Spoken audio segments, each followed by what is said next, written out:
Francine Diaz.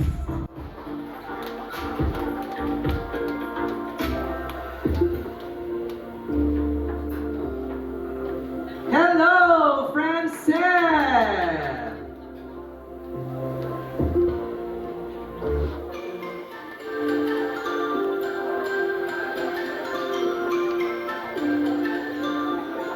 Hello, Francine, Seb.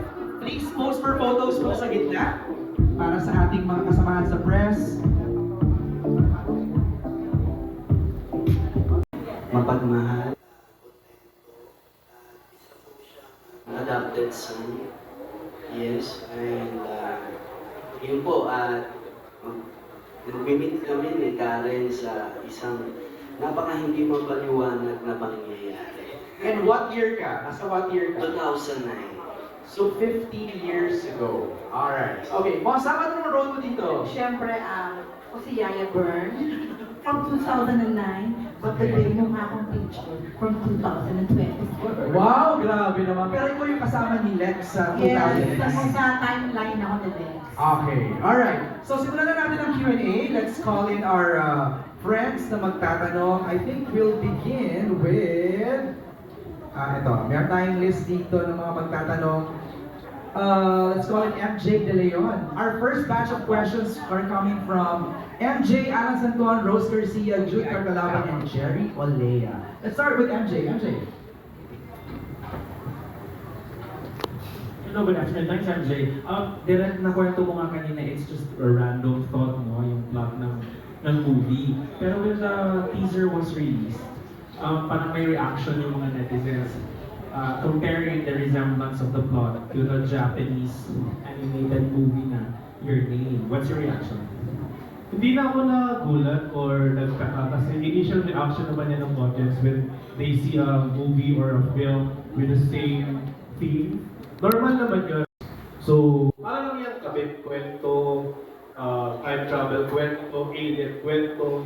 So, we writers use that device to make some story. Parang kuwari, may naisip akong kwento, pero tungkol siya sa magkaibang timeline. Will I stop myself writing it dahil may gumawa na? So I think it's not a big deal for me.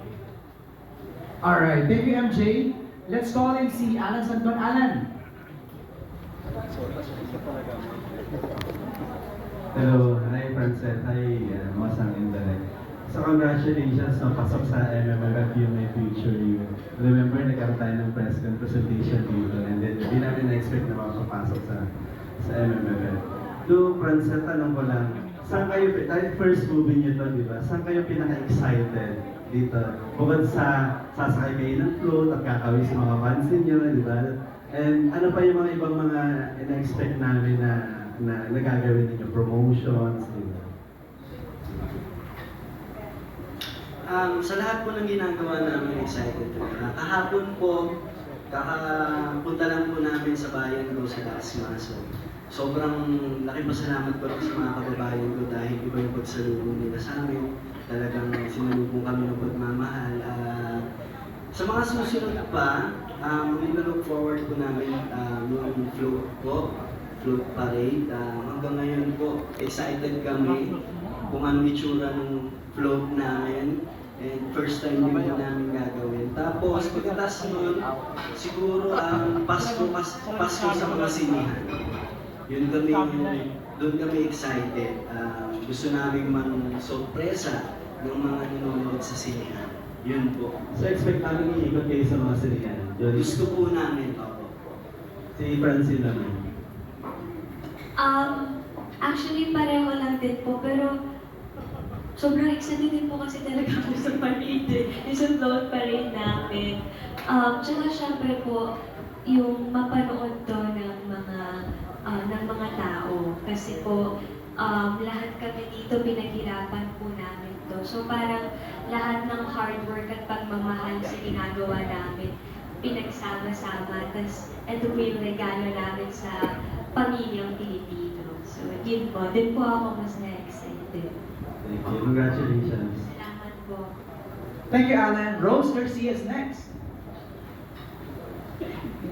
Hello, good afternoon. Piece of advice would you want to give your past you? yung ngayon po magbibigay ng advice sa sarili natin from the past? I-try natin Chin like 15 years ago. 15 years. Kasi 2009 eh, di ba? Ano? O kahit 10 years ago or 5 years ago. Siguro, kasi sa sobrang bata ako, ano kung hindi naman ako makikinig sa sarili ko. 5 years ago na lang daw. Okay, 5 years ago. ayun, matututo pa siya kasi 15 years ago. Ang masasabi ko sa sarili ko 5 years ago, tama yung ginagawa niya. Tama lang na sa lahat ng ginagawa niya, sa lahat ng sinusunod niya, tama yun. Yun ang dapat niyang gawin, pero huwag niyang kalimutan yung sarili niya habang binibigay yung lahat ng request ng iba. Sana matuto din siyang magbigay sa sarili niya, hindi siya yung bigay ng bigay at hinahayaan niya maubos siya. Yun na. Wow. Self-love, di ba? Seth, ikaw? 5 years ago, kakalabas ko lang ng PBB niyan. Siguro sasabihin ko sa kanya na napaka mapaglaro ang pinasok niya. Pumasok ka lang sa Araneta pero lalabas ka sa harap ng maraming tao. At sa totoo lang, hindi ko alam na pagpasok ko ng Araneta, masaya ang paglabas. Masaya siya, sobrang saya niya, pero mas kailangan matibay yung ito eh. Sa mundo po natin, kailangan mas matibay ito. Okay nang malakas ang katawan mo, pero pag ito ang mahina, naku, mahirap kalaban. Saka, yun po, mapaglaro, sasabihin mo sa kanya na ihanda mo ang sarili mo dahil simple ka lang naman eh. First audition mo sa buong buhay mo, tapos binigay sa'yo ng Panginoon na hindi mo alam yung kakaharapin mo. Wala akong nakausap ng miski isa na galing po sa showbiz industry nung pagpasok ko po ng Araneta ng audition ko. Wala akong feedback, wala akong background na kung ano man ang mangyayari, ano ang buhay ng pagiging artista. Sasabihin ko lang,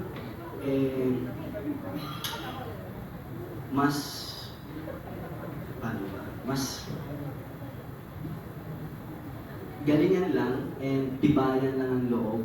Tapos, huwag kang matakot lalo na kung alam mo namang ikaw alam mo namang kaya mong panindigan. Saka, huwag kang magsalita.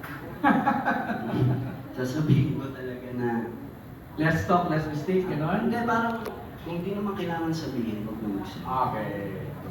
Yun lang. Alright, thank you. Friendship na mga pwede i-level up. Sa tingin ko naman ako po, huwag na tayong magiging totoo lang po. May possibilities naman talaga dahil palagi kami kasama sa trabaho. Pero maging totoo rin po ako sa lahat ng pinagdaanan din po namin ni Francine. Ang priority po namin is yung trabaho namin. Lalo sa panahon ngayon, ang trabaho